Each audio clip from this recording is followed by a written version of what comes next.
إن الحمد لله نحمده ونستعينه ونستغفره ونعوذ بالله من شرور أنفسنا ومن سيئات أعمالنا من يهد الله فلا مضل له ومن يضلل فلا هادي له وأشهد أن لا إله إلا الله وحده لا شريك له وأشهد أن محمدا عبده ورسوله يا أيها الذين آمنوا اتقوا الله حق تقاته ولا تموتن إلا وأنتم مسلمون يا أيها الناس اتقوا ربكم الذي خلقكم من نفس واحدة وخلق منها زوجها وبث منهما رجالا كثيرا ونساء واتقوا الله الذي تساءلون به والأرحام إن الله كان عليكم رقيبا يا أيها الذين آمنوا اتقوا الله وقولوا قولا سديدا يصلح لكم أعمالكم ويغفر لكم ذنوبكم ومن يطع الله ورسوله فقد فاز فوزا عظيما أما بعد فإن خير الحديث كتاب الله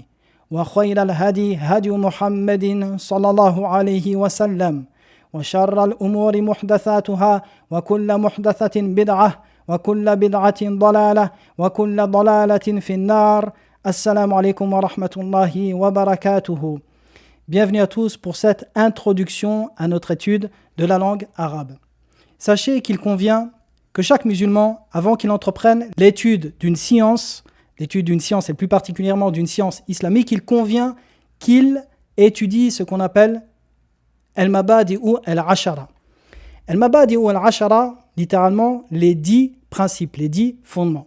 Al-mabadi ou al-ashara sont 10 points que les savants mentionnent et enseignent à leurs élèves afin que la personne, avant d'entreprendre donc l'étude de cette matière, ait une vision générale de celle-ci, qu'il sache de quoi elle parle, d'où elle tire ses sources, quel est le but et la finalité de celle-ci, quel est son jugement juridique, l'apprentissage de celle-ci, quel est le jugement de l'apprentissage de cette matière et qu'est-ce qu'il va en tirer, sa définition et ainsi de suite. Donc, al-mabadi ou al-ashara sont cela.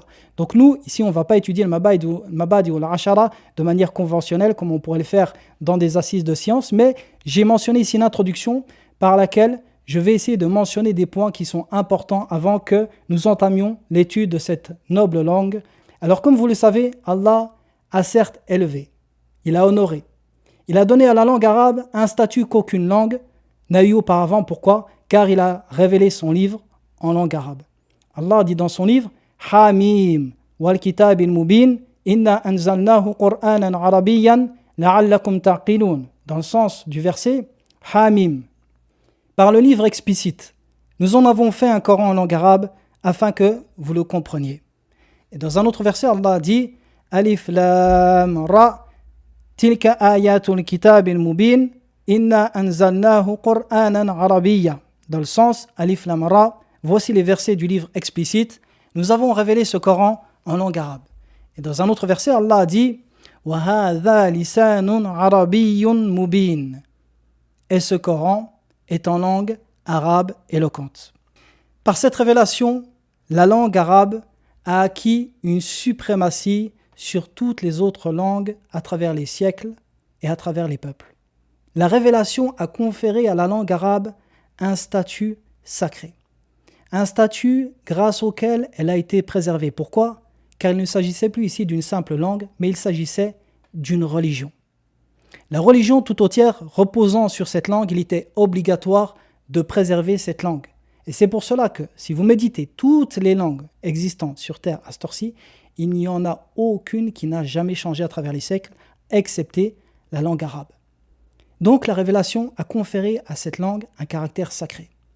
De même qu'elle a conféré à cette langue le moyen, par son apprentissage, de se rapprocher de son Seigneur. C'est-à-dire que la seule langue au monde par laquelle vous pouvez vous rapprocher d'Allah en l'étudiant, c'est la langue arabe. Elle est devenue ainsi le lien étroit qu'il y a entre le serviteur et son créateur, afin de comprendre sa religion et de comprendre la sunna de son dernier des messagers, sallallahu alayhi wa sallam. Al-Tha'alabi, qui est un grand savant de la langue arabe, dit dans son livre Fiqh al-Lugha, il dit dans le sens de ses propos, il dit « Celui qui aime Allah, le Très-Haut, aime son messager Mohammed, sallallahu alayhi wa sallam. Et celui qui aime le messager arabe, aime les Arabes. Et celui qui aime les Arabes, aime la langue arabe, par laquelle le meilleur des livres a été révélé au meilleur des hommes, que cet homme soit arabe ou non arabe. » C'est-à-dire le prophète, sallallahu alayhi wa sallam. Il dit ensuite Et quiconque aime cette langue veillera à l'étudier avec persévérance et en fera sa préoccupation principale. » Fin de citation. Effectivement, l'apprentissage de la langue arabe est une obligation qui incombe à tout musulman en fonction de sa capacité. Elle est une obligation, pourquoi ? Car c'est le seul moyen par lequel il va comprendre sa religion. Si nous donnions l'occasion à n'importe qui sur terre d'acquérir une immense fortune, abondante et perpétuelle, ininterrompue jusqu'au jour de la résurrection, à condition qu'il apprenne telle ou telle langue, il s'empresserait de l'apprendre. Que dire alors lorsque nous parlons d'apprendre la langue arabe ? Le prophète sallallahu alayhi wa sallam a dit « Man salaka tariqan yaltamisu fihi ilman sahhalallahu bihi tariqan ila al-jannah » Quiconque emprunte un sentier à la recherche d'une science, Allah lui facilitera par cette science un sentier vers le paradis. Et la langue arabe est certainement une des plus grandes sciences qui peut vous mener au paradis, car elle est l'élément clé par lequel vous allez comprendre votre religion. Parlons maintenant donc du statut de l'apprentissage de la langue arabe. Quel est ce statut ?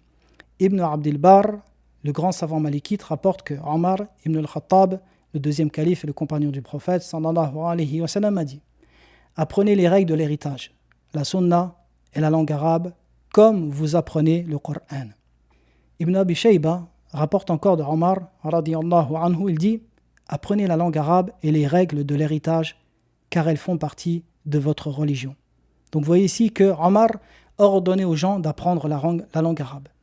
Al-Asmari, qui est un grand rapporteur de poèmes et qui était un grand savant du 2e siècle de l'Hégire, parmi les gens connus sur la sunna à l'époque de l'imam Malik, il dit « Apprenez la grammaire, car les enfants d'Israël ont mécru à cause d'un seul mot.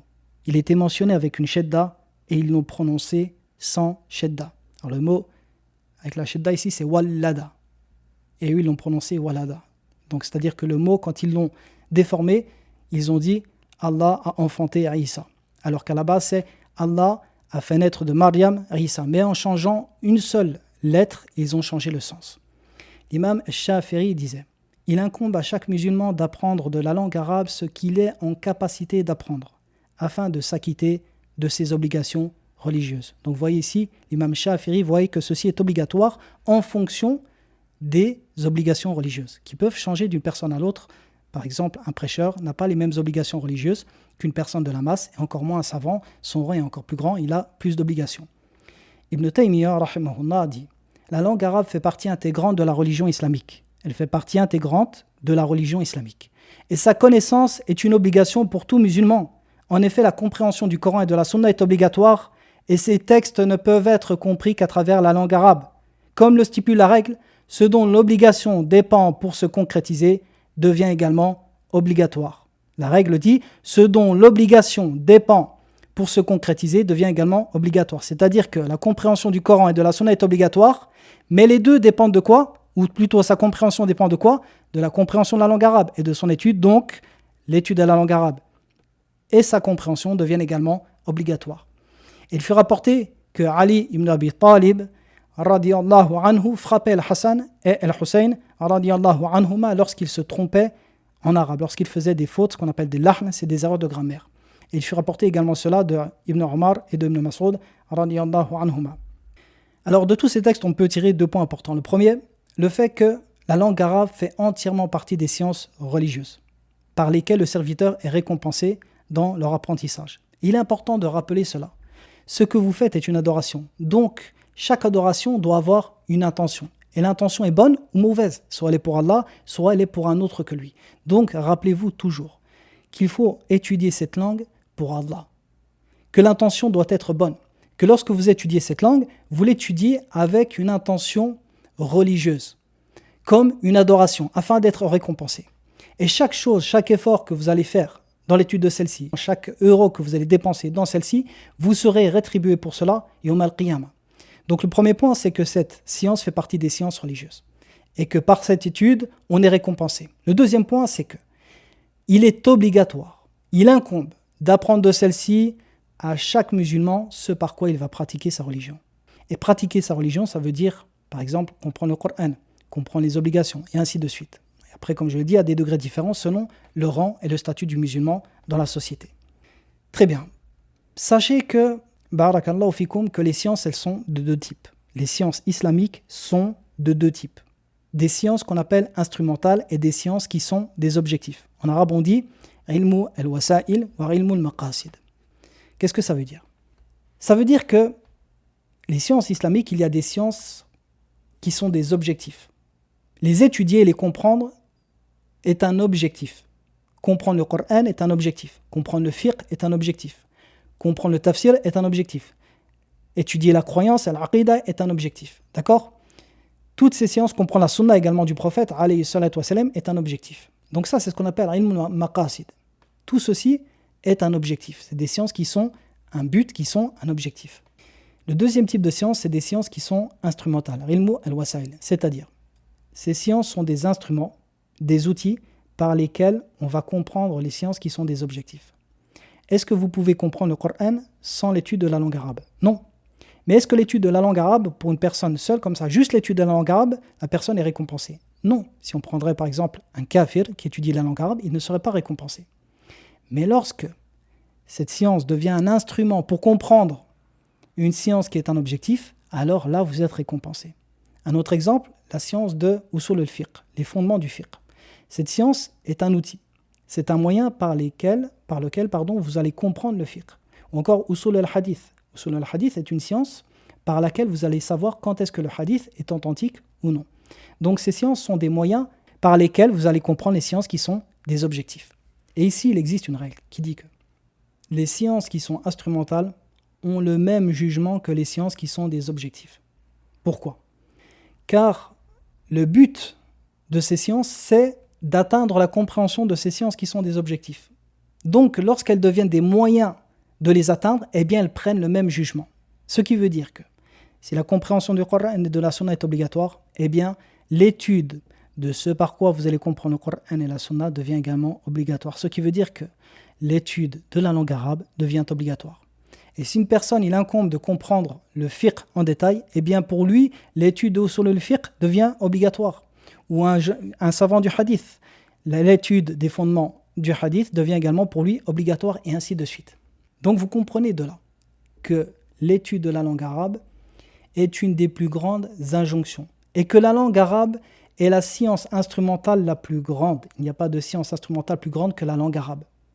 Et c'est pour cela que si vous méditez, tous les savants qui ont existé dans l'histoire de l'islam, depuis l'époque du prophète sallallahu alayhi wa sallam jusqu'à notre époque, vous ne trouverez personne parmi ceux-ci qui ne maîtrisait pas la langue arabe.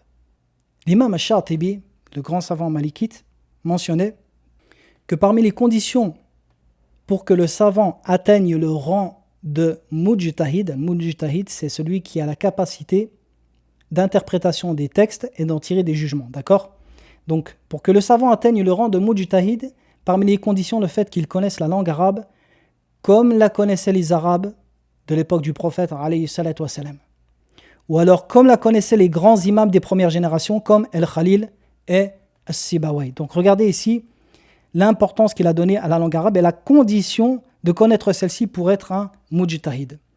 L'imam Shafi'i, rahimahullah, lui-même a passé plus de 15 ans auprès de la tribu Hudayl, qui était une tribu des plus éloquentes, une tribu arabe qui était parmi les plus éloquentes connues à l'époque du prophète alayhi salatu wa salam. Il a passé plus de 15 ans, l'imam Shafi'i, afin de parfaire sa compréhension et sa connaissance de la langue arabe. Et à savoir que l'imam Shafi'i est un Qurashi, c'est un Muttalibi, c'est un descendant de Abdul Muttalib.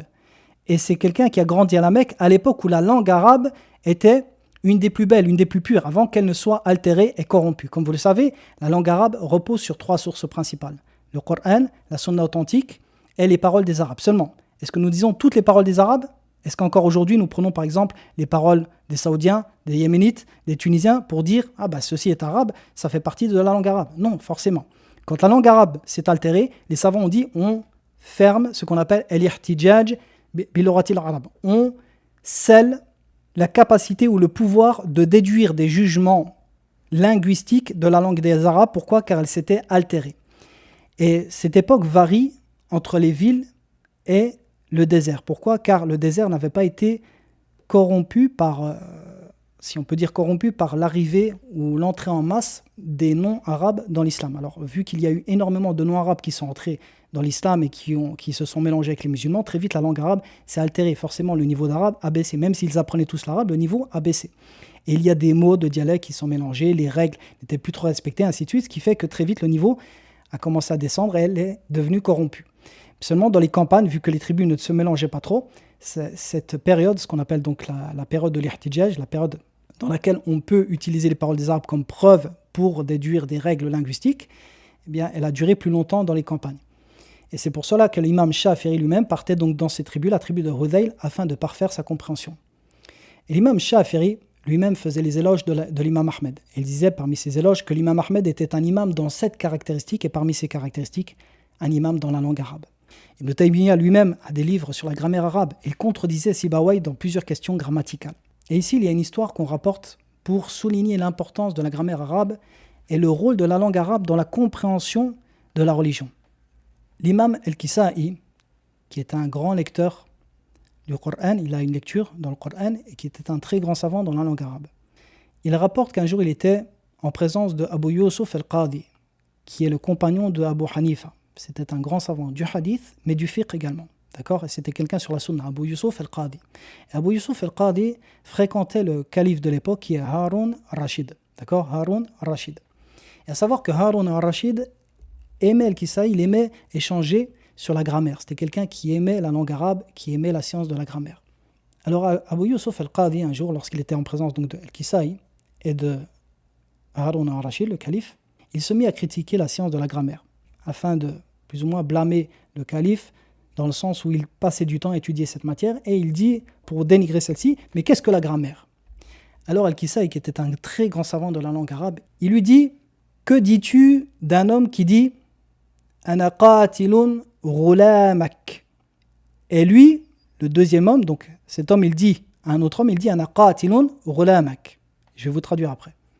Et le deuxième homme lui répond « Ana qatilu ghulamik » Donc, littéralement, si on veut traduire, on traduirait par « Je vais tuer ton fils » et « J'ai tué ton fils ». D'accord ?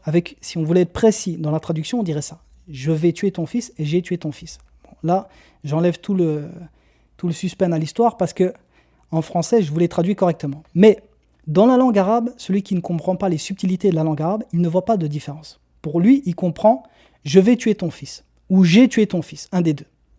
Alors, Al-Kisa'i, il dit « lequel des deux tu vas juger ?» Le premier, il a dit « ana qatilun ghulamak » et l'autre, il a dit « ana qatilu ghulamik » Il lui dit « lequel des deux tu vas juger pour meurtre ?» Abu Yusuf répond « je jugerai les deux. C'est-à-dire les deux, je vais les juger pour meurtre. Les deux ont dit qu'ils ont tué l'enfant de l'autre. » Alors Harun al-Rashid, le calife, lui dit « akhta'ta, tu as fait une erreur. » Et Abu Yusuf a eu honte et lui dit « comment ça ? Comment je me suis trompé ?»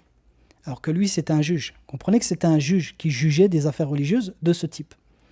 Et à ce moment-là, il lui dit donc, celui qui doit être jugé pour le meurtre de l'enfant est celui qui dit Ana qatilu ghulamik avec al-idafa.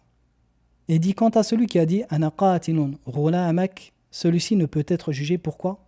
Car ce type d'expression implique le futur. Lorsqu'on vient avec ismul fa'il de la sorte et qu'ensuite on vient avec un maf'ulun bihi, un COD, ceci implique forcément que l'expression implique le futur. Comme Allah dit dans son livre Wala taqulanna li shay'in inni fa'ilun dhalika ghada. Elle ne dit pas à propos d'une chose, je vais certainement le faire demain. Et cette expression, donc on le comprend ici, inni fa'ilun dhalika. Et donc, regardez ici comment une subtilité de la langue arabe, il aurait pu se tromper dans un jugement qui implique le talion. On parle bien de quelque chose ici qui implique le talion. Et si vous méditez le Coran, vous verrez qu'énormément de règles sont construites sur la bonne compréhension de la langue arabe. Regardez ce verset. Allah dit dans son livre ittakhadhu ahbarahum wa ruhbanahum arbaban min dunillah wal masiha ibn Maryam. Donc, dans le sens du verset, ils ont pris leurs prêtres, leurs rabbins, le Masih ibn Maryam comme des seigneurs en dehors d'Allah. Mais regardez ici, je vais changer seulement une harakat. Imaginez ici que quelqu'un ne connaisse pas l'arabe et lise avec une harakat, est-ce que ça implique comme sens ? Si quelqu'un lisait ittakhadhu ahbarahum wa ruhbanahum arbaban min dunillahi wal masihi ibn Maryam. À la place d'une fatra sur Masiha, il mettrait une kasra. Ceci implique que El Masih a le même jugement que Allah dans ce verset. Ce qui voudrait dire, si on traduisait cette fois-ci, on dirait ils ont pris leurs prêtres et leurs rabbins comme des divinités, ou comme des seigneurs, en dehors d'Allah et du Masih, le fils de Maryam. Donc ici, on comprendrait que le Masih est une divinité. Et sachez que les chrétiens du Shem, à l'époque des Salafs, lisaient ce verset comme cela pour affirmer le statut divin de Isa. Ils disaient, regardez, votre Coran prononce et montre le statut divin de Isa. Et ils changeaient juste une harakat. Regardez comment, avec une seule harakat, on passe du tawhid à la mécréance. À tel point où il existe des livres qui sont écrits sur les divergences dans le fiqh basés sur la grammaire. Un autre exemple, regardez, il y a un hadith où le prophète sallallahu alayhi wa sallam dit « Zakatul janini, zakatu ummihi ». Mais une version du hadith est rapportée de la sorte « Zakatul janini, zakata ummihi ». Donc une version avec une dhamma, une version avec une fatha. Alors, la version avec la dhamma, je vous la traduis, ça veut dire que égorger la mère, c'est-à-dire l'animal, la mère qui a un enfant dans le ventre, suffit à l'égorgement de l'animal qui est dans son ventre. C'est-à-dire que si vous égorgez un mouton et qu'elle m'ébat après l'égorgement, eh bien vous n'avez pas besoin d'égorger le mouton. Si le mouton qui était dans son ventre est mort. D'accord ? Et ça, c'est la parole de la majorité des savants. Mais si on lit avec la fatha, et ceci est la version de Abu Hanifa, ils lisent avec la fatha, ceci implique que, je vais vous le traduire, vous comprenez, on traduirait ici par « il faut égorger le nouveau-né comme il faut égorger la maman ». Ici donc, il incombe que si l'enfant y naît, après avoir égorgé la mère, il faut égorger l'enfant. Et s'il est déjà mort, il n'est pas licite. Alors que la majorité des savants, vu qu'ils l'ont lu avec une dhamma, ça n'a pas le même sens, ils voient que s'il naît et qu'il est mort, il est licite, et que s'il naît vivant, on n'a pas besoin de l'égorger. Donc vous comprenez ici, pour une simple harakat, il y a cette divergence-là. Donc comprenez ici l'importance de la langue arabe, et particulièrement de la grammaire.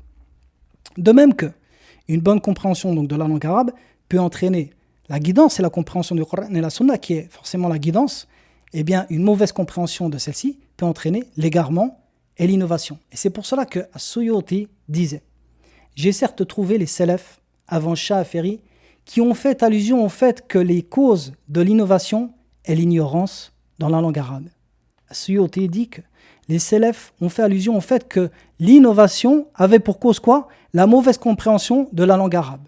L'imam As-Sam'ani est un grand imam du 5e siècle, un grand imam de la Sunna, d'accord, qui était du Khurasan, un grand muhaddith, un grand savant dans le fiqh. Il dit dans son tafsir, il a été rapporté que Amr ibn Ubayd, c'était la tête des Mu'tazila. Il est venu voir Abu Amr ibn al-Ala. Alors Abu Amr ibn al-Ala, c'était un grand lecteur du Coran sur la Sunna, un grand savant de son époque. Donc ce Mu'tazili est venu voir Abu Amr ibn al-Ala et lui a dit « Allah ne tient-il pas ses promesses ?» Abu Amr répondit que si, il tient ses promesses.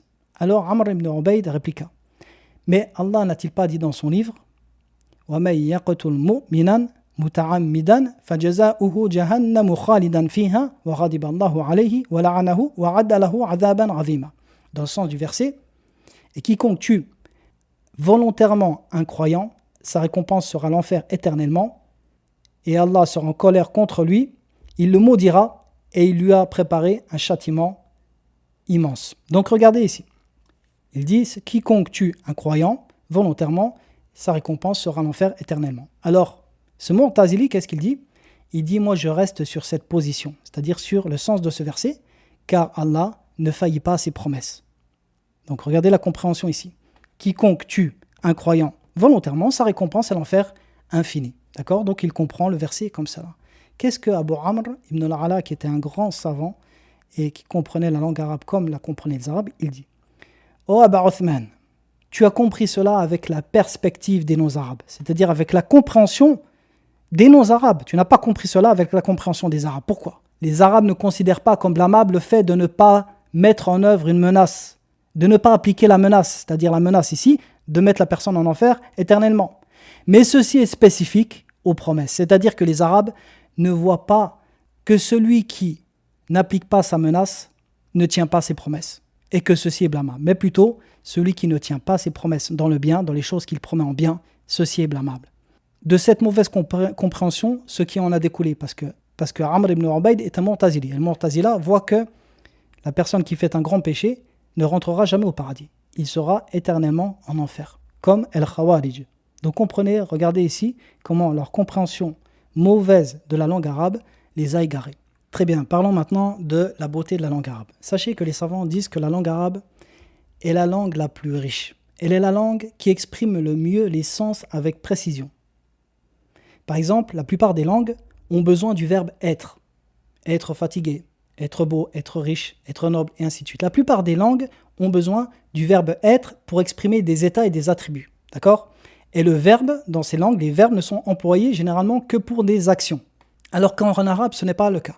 En arabe, vous avez des verbes qui expriment non seulement les actions, mais également les états. Par exemple, tariba, être fatigué, karoma, être noble, jamula, être beau, et ainsi de suite. Et malgré qu'elle possède donc des verbes pour exprimer ces états, elle a en plus permis de dériver de ces verbes de nombreux adjectifs qui ont plus ou moins le même sens, avec des nuances, avec des formes différentes, afin d'exprimer des nuances de force ou d'intensité ou de répétition dans l'attribut donné à la personne, chez la personne qualifiée. Par exemple, Allah est El-Ghafour, il est celui qui pardonne abondamment. Et également El-Ghaffar, et il y a une différence entre les deux. Et on peut dire également El-Ghafir, El-Ghafir, El-Ghafour, El-Ghaffar. Ces trois noms sont tous dérivés de El-Maghfira, de Ghafara, le fait de pardonner. D'accord ? Le fait de pardonner. Mais malgré cela, regardez, il y a trois adjectifs différents. Et tous ont des nuances, il y a des légères différences entre ceux-ci, que vous pouvez comprendre avec la langue arabe. Et vous voyez ici donc la précision dans les termes arabes. Et c'est pour cela que les savants ont dit qu'il est interdit de traduire le Coran mot par mot. Pourquoi ? Car il n'y a aucun mot qui équivaut au mot de la langue arabe. Vous ne pourrez jamais exprimer la plupart des mots de la langue arabe avec une autre langue, car il y a une précision inégalable dans cette langue. Et c'est pour cela que les savants ont écrit très tôt dans les siècles de l'islam ce qu'on appelle I'jaz al-Qur'an. Ils ont écrit sur I'jaz al-Qur'an.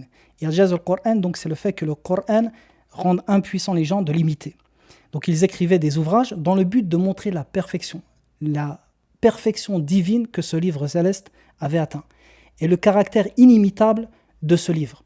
Et ceci est important, pourquoi ? Car les Arabes, lorsqu'ils ont entendu le Coran à l'époque du prophète, alayhi salatu wassalam, le Coran a été révélé dans leur langue, la langue qu'ils connaissaient. Et comme vous le savez, chaque prophète a été envoyé avec des miracles. D'accord ? Et chaque prophète est envoyé avec des miracles qui étaient liés à ce par quoi ces peuples se distinguaient. Par exemple, Moussa a été envoyé avec des miracles qui surpassaient toutes les magies de l'époque. Pourquoi ? Car les enfants d'Israël se distinguaient par la magie à cette époque. Donc il est venu avec des choses que la magie ne peut reproduire, afin que les gens sachent que ceci ne peut venir que du Créateur. Issa a été envoyé à un peuple où les gens étaient forts en médecine. La médecine a été extrêmement avancée à son époque. Et il a fait revivre le mort, il guérissait le lépreux. Donc il a fait des choses que la médecine était incapable de faire à cette époque. Le prophète, alayhi salatu wassalam, était un homme qui était illettré, qui ne faisait pas de poésie. Il a été envoyé à un peuple qui maîtrisait la langue de la plus belle des manières. Ils étaient capables de composer des vers de poésie en improvisation en toutes circonstances et de parler sur tous les sujets avec les plus beaux des vers de poésie. Les Arabes étaient un peuple de poètes, à tel point où un seul vers de poésie pouvait faire l'honneur et la gloire d'une tribu dans tout le monde arabe, ou alors être la cause de la risée de cette tribu. Et le prophète alayhi salatu wassalam n'était pas connu pour la poésie. Et lorsqu'il est venu avec le Coran, il est venu avec un style qui a tout dépassé. Un style qui était inimitable et qui n'était pas connu de la poésie arabe. Afin que les Arabes de l'époque comprennent que ce Coran est la parole d'Allah, ce n'est pas la parole d'un homme, ce n'est pas de la poésie.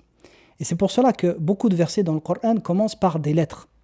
Alif Lam Mim, Alif Lam Ra, Qaf, Sad, et ainsi de suite. Les savants disent que la sagesse qu'il y a dans la révélation de ces lettres, le fait de dire aux Arabes, regardez ce Coran est dans votre langue, la langue que vous maîtrisez. Et vous verrez que la plupart des versets qui commencent par ces lettres, ou tous les versets, il y a la mention du livre et du Coran qui est faite juste après. Alif Lam Mim, Dhalika al-Kitab, Hamim, wal Kitab al-Mubin. À chaque fois, il y a mention du livre. Pourquoi ? Car c'est lié au Coran. Regardez, ce Coran est dans votre langue. Vous qui maîtrisez la langue arabe, essayez de l'imiter. Le but ici était de faire comprendre aux Arabes que ce Coran n'était pas la parole d'un homme. Mais comment l'ont-ils compris ? Ils l'ont compris par la compréhension, par la maîtrise de la langue arabe. Pourquoi les Quraysh les polythéistes parmi les Quraysh, demandaient aux gens qui venaient en pèlerinage de se boucher les oreilles lorsqu'ils voyaient le prophète, alayhi salatu wassalam, parce qu'ils savaient que ces paroles, il suffisait de les écouter pour qu'ils sachent que cette parole était la parole d'Allah. Jubayr ibn Mut'im a entendu les versets de Tour à l'époque où il était encore polythéiste. Il a dit « Mon cœur a failli s'envoler » lorsqu'il a entendu cela. Et dans ce sens, regardez, Al-Asmari, dont j'ai parlé tout à l'heure, donc ce grand savant, qui était un des plus grands rapporteurs de la poésie islamique et pré-islamique du IIe siècle, il rapporte qu'un jour, il passa à proximité d'une jeune fille dans une tribu arabe, c'est-à-dire que ce n'était pas une fille des villes, c'était une fille dont la langue n'avait pas été encore altérée. Donc elle lui dit « Ya am, adrik faha, ghalabani fuha, la taqata li bifiha » Donc littéralement, « Oh mon oncle, prends une sorte de jarre mais en pot, d'accord ?» Elle lui dit « Attrape le haut de cette gourde, une grande gourde on va dire, car certes elle m'a vaincu, c'est-à-dire qu'elle est trop lourde pour moi, et je n'ai pas la capacité de la porter. » Donc ici elle a parlé d'une façon très éloquente en respectant les règles grammaticales. Alors Al-Asmari lui a dit, lui qui venait des villes et qui arrivait dans cette campagne, il lui a dit « Ya jariya, ma afsahaki » comme tu es éloquente. Et lui dit « Ya am, wa hal taraka al-Qur'anu li ahadin fasahatan wa fihi ayatun fiha khabarani wa amrani wa nahyani wa bisharatani » Alors regardez ce qu'elle a répondu. C'est une jeune fille, on parle d'une jeune fille, mais qui vivait dans les tribus arabes où la langue n'avait pas encore été altérée. Elle dit « Oh mon oncle », donc c'est une façon de s'exprimer chez les Arabes, on dit « Ya'am », elle dit « Est-ce que le Coran a laissé de l'éloquence pour une personne alors qu'il y a dans le Coran un seul verset qui englobe 2 informations, 2 interdictions, 2 ordres et 2 bonnes nouvelles ?» Un seul verset qui englobe donc ces 4 choses. 2 informations, 2 ordres, 2 interdictions et 2 bonnes nouvelles. Alors Al-Asmari lui dit « Wa ma hiya » Quel est ce verset ? Elle dit « Qawluhu tabaraka wa ta'ala wa awhayna ila ummi Musa an ardi'ih fa idha khifti alayhi fa alqihi fil yam wa la takhafi wa la tahzani inna raduhu ilayki wa ja'iluhu min al-mursalin » Regardez ce verset. Et nous avons révélé à la mère de Moussa de l'allaiter. Donc ici regardez. Wa awhayna, première information. Nous avons révélé à la mère de Moussa. An ardi'i, de l'allaiter. Ici, c'est un ordre. Premier ordre. Fa idha khifti alayhi fa alqihi fil yammi. Et lorsque tu as peur pour lui, jette-le dans la mer ou dans le fleuve. D'accord ? Ici, deuxième ordre. Première, allaite-le. Deuxième, jette-le dans le fleuve. Ensuite, il dit wala takhafi wala tahzani. Et n'aie pas peur et ne sois pas triste. Et ensuite, inna raduhu ilayki. Et certes, nous allons te le rendre. Première bonne annonce. وَجَعِلُوهُ مِنَ الْمُرْسَلِينَ. Et deuxième bonne annonce. Et nous allons faire de lui un des messagers. Nous allons faire qu'il soit du nombre des messagers. Donc un seul verset qui comprend 2 informations, 2 ordres, 2 interdictions et 2 bonnes annonces. Comment cette jeune fille, malgré son âge, a compris cela ? Elle a compris cela par la langue arabe. Donc pourquoi est-ce qu'on apprend cette langue arabe ? Au-delà du fait que ceci est obligatoire pour nous, que nous voulons comprendre notre religion, que nous devons la comprendre dans ce qui nous concerne de cette religion, et bien également le fait que ceux qui veulent devenir des étudiants en sciences, ceux qui veulent devenir des savants, et ceux qui veulent comprendre la beauté du Coran, ceux qui veulent ressentir ce que les Arabes de cette époque avaient ressenti en écoutant le Coran. Mais au-delà de sa beauté et de sa richesse, c'est une langue qui est extrêmement simple et logique. Effectivement, vous ne trouverez aucune langue au monde avec la simple connaissance de 3 lettres où vous pouvez composer un nombre incalculable de mots. Avec la connaissance de 3 lettres seulement, la racine d'un mot en arabe, vous pouvez composer un nombre incalculable de mots qui ont des sens différents, tous liés à cette racine. Par exemple, kataba. Kataba, écrire. Katib, l'écrivain. Maktoub, un écrit. Maktab, l'endroit où on va écrire. Ou maktab qui peut également être le temps dans lequel on va écrire. Maktaba, une librairie. Kataba, correspondre. Istaktaba, dicter à quelqu'un.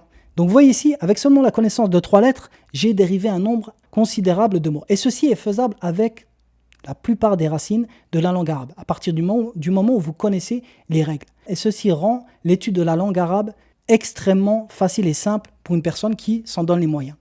Très bien, dernier point que nous allons aborder. Également, la langue arabe, sachez qu'elle est un fondement de la civilisation islamique. Elle est un fondement de notre culture. Ibn Taymiyyah dit « La langue arabe est l'étendard de l'islam et de ses adeptes. Les langues sont les principaux étendards des communautés par lesquelles elles se distinguent. » Et le grand savant Mahmoud Shakir, qui est un grand savant linguiste du siècle dernier, disait « La langue arabe à elle seule est le récipient de la culture. La langue arabe à elle seule est le récipient de la culture islamique. Les deux étant entremêlés.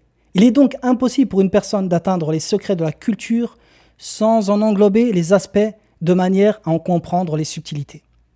Comment alors pourrait-il en être autrement pour un orientaliste ?» Dans cette parole, il veut souligner le fait que les orientalistes, étant ignorants de la culture islamique, ils ne peuvent comprendre la langue arabe correctement. Pourquoi ? Car elle est directement liée à la culture. Et c'est pour cela que les orientalistes, qui ne sont que le bras scientifique de la colonisation ou des croisades, n'ont cessé à travers les siècles d'étudier cette langue afin de mieux corrompre l'islam de l'intérieur. Très tôt, les orientalistes, et ceci en 1180, vous trouvez qu'à l'université de Montpellier, ils enseignaient déjà l'arabe. Le pape, vers 1200, avait ordonné la fondation d'une école de langue arabe en Allemagne. Pourquoi ? Car le but était de comprendre cette religion.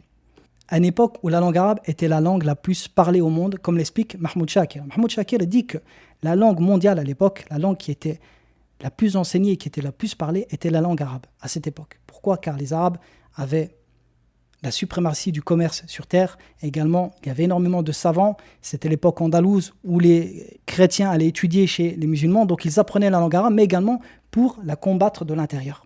Donc il n'est pas étonnant que l'une des premières choses que les colons en Algérie ont interdites était l'enseignement de la langue arabe. Pourquoi ? Car en empêchant les gens d'apprendre la langue arabe, ils leur empêchaient de comprendre leur religion. Et par la suite, la colonisation scientifique par les orientalistes, donc, ont gagné du terrain dans les manuels scolaires, sachez-le, dans certains pays arabes, par la colonisation ou autres, également dans les livres, à tel point où ils ont réussi à faire croire à l'ensemble des musulmans, ou la plupart des musulmans, que la langue arabe est une des plus difficiles à étudier au monde, alors que c'est certes la langue la plus facile, la plus logique, et la plus riche et la plus belle. Très bien, donc ceci est une brève introduction sur la langue arabe. Alors maintenant, je vais parler de notre étude. Sachez qu'une langue, c'est deux choses. Une langue, c'est des règles et des mots, d'accord ? Une langue, c'est des règles et des mots. Les savants, pour mieux apprendre la langue arabe, car ceci était primordial pour les nouveaux musulmans qui rentraient dans l'islam à travers les siècles, ils ont codifié les règles de la langue arabe. Et ils ont également codifié les mots. Les mots, c'est dans Moutoun al-Lugha, les dictionnaires et ainsi de suite, d'accord ?